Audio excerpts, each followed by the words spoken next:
ان سے اس کی تمام خدمت اور عبادت میں خرابی پیدا ہو جاتی ہے۔ معرفت پر قلب کی زندگی کا دار و مدار ہے، اس کے بغیر دل مردہ اور ناکارہ شے ہے۔ مروت کی حقیقت یہ ہے کہ اقوال اخلاق اور اعمال میں سفلا پن سے پرہیز کیا جائے۔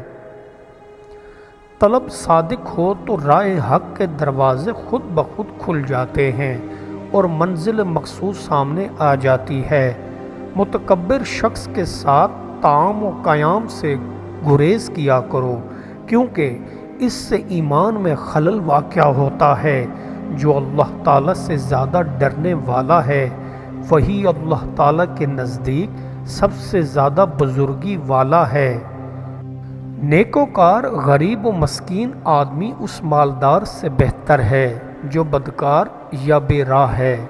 اپنے قلب کو مرشد کے قلب کے نیچے تصور کرنا اور اس طرح سمجھنا کہ رسول اللہ صلی اللہ علیہ وآلہ وسلم کے فیوض و برکات مرشد پاک کے قلب سے چھلک کر میری جانب آ رہے ہیں، اس سے فنافی الشیخ کا مرتبہ حاصل ہوتا ہے۔ جو بندہ پسند کرتا ہے کہ اللہ تعالیٰ کی مملکت میں کوئی گناہ نہ کرے، وہ گویا پسند کرتا ہے کہ اللہ تعالیٰ کی مغفرت و رحمت ظاہر نہ ہو اور رسول اللہ صلی اللہ علیہ وآلہ وسلم کی شفاعت بھی ظاہر نہ ہو۔ اگرچہ تم سے کوئی گناہ سرزد نہ ہو، پھر بھی ہمیشہ استغفار کرتے رہا کرو۔ تصوف نفس کی بندگی کا خوگر کرنا اور احکام و ربوبیت کی طرف پھیر لانا ہے۔ صوفی اپنے وجود کو اس طرح دیکھتا ہے جس طرح ہوا میں اڑنے والے پرندے ذروں کو معدوم ہیں۔ جو پرہیزگاری تمہارے دلوں میں علم و نور پیدا نہ کرے اس کو شمار اجر نہ کرو، اور جس برائی کے بعد خوف اور اللہ تعالیٰ کی طرف بھاگنا وقوع میں آئے اس کا کوئی وبال حساب نہ لاؤ۔ دنیا جو تم سے چلی گئی ہو یا کوئی شخص ہے جو تمہاری جان یا آبرو کی نسبت تمہارے در پہ آزار ہے، پس اگر تم نے گناہ کیا ہے تو استغفار کرو، اور اگر دنیا چلی گئی ہے تو اپنے رب کی طرف رجوع کرو۔ اگر تم پر ظلم کیا گیا ہے تو صبر کرو، اور اللہ تمہیں قبض کے سبب پر مطلع نہ فرمائے تو اجرائے احکام الہی کے تحت مقیم رہو، وہ چلتا پھرتا بادل ہے۔ دنیا کی شان و شوکت ایک تماشا ہے جو ناپائیدار ہے اور پانی کے بلبلا سے بھی کم تر وقت رکھتی ہے۔ دنیا کے تمام لوازمات عارضی ہیں۔ مومن کی شان نہیں ہے کہ اس پر اکتفا کر کے بیٹھا رہے۔ غریب پروری کو مقدم جان، کیونکہ یہی بات تمام عبادت کی جڑ ہوتی ہے۔ درویش کو اپنے خدائے ذوالجلال سے اتنا قرب و تعلق ضرور ہونا چاہیے کہ وہ جو بھی درخواست کرے خدا کی بارگاہ میں قبول ہو جائے، ورنہ وہ پھر درویش کہلوانے کا لائق نہیں۔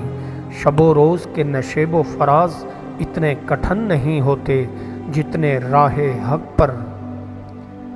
کوئی ایسی چیز نہیں جو آپ کے دل کو نوجوان رکھ سکے ماں سوائے ہمدردی کے، جیسے کسی کو گراں قدر جوش، جذبے اور ولولے کے تحت کوئی گراں قدر چیز عطا کرنا۔ ایک دوست کو دولت کی طرح ہونا چاہیے، جس طرح دولت بوقت ضرورت کام آتی ہے، بالکل اسی طرح دوست کو بھی بوقت ضرورت کام آنا چاہیے۔ کسی کام کا پختہ ارادہ کرنے سے پہلے اس کے متعلق دوست احباب سے مشورہ کرنا اور اس کے شروع کرنے سے پہلے اسے خوب سوچ لینا چاہیے۔ کرم و سخاوت نہایت ہی بہترین خصلت ہے۔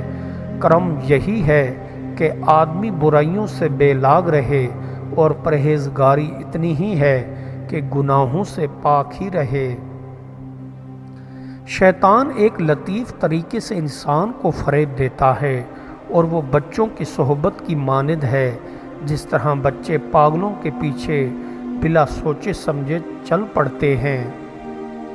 5 بار یہ وظیفہ پڑھ کر جس عورت کا دایاں کان اور دایاں ہاتھ پکڑ کر دبا دو گے اور پھونک مار دو گے، وہ عورت تم پر فدا ہو جائے گی۔ دھوکے اور فریب کی عادت انسانی روح کا سب سے ناقابل علاج مرض ہے۔ بدترین کام اور بدترین بات کو نفیس ترین طریقے سے کرنے اور کہنے کا نام دھوکہ ہے۔ عقل مند دوسروں کی اور بے وقوف اپنی غلطیوں سے سبق سیکھتے ہیں۔ انسان کلیتا پاگل ہے، وہ ایک پتا یا حقیر چیونٹی نہیں بنا سکتا، لیکن 20 خدا بنا لیتا ہے۔ بہتر عمل، مہربان احساسات، مقدس سوچیں، یہ سب کچھ مذہب کی بنیاد ہیں۔ مذہب ہمیں ایسا جذبہ عطا کرتا ہے جس سے خوشی اور امید کی عکاسی ہوتی ہے۔ جس نے ماں باپ کا ادب کیا اور ماں باپ کا حکم مانا، وہ مکمل طور پر دیندار بن گیا۔ اللہ کو ماننے والا اور انسانوں کو نظر انداز کرنے والا جھوٹا ہے۔ کوئی عبادت ایسی نہیں ہے جس پر تقییدات نہ ہوں، مگر ذکر کے لیے کوئی قید نہیں ہے، اور اقصار جس قدر بھی ممکن ہے مطلوب ہے۔ انسان کو ہمیشہ انسان سے کام پڑتا ہے۔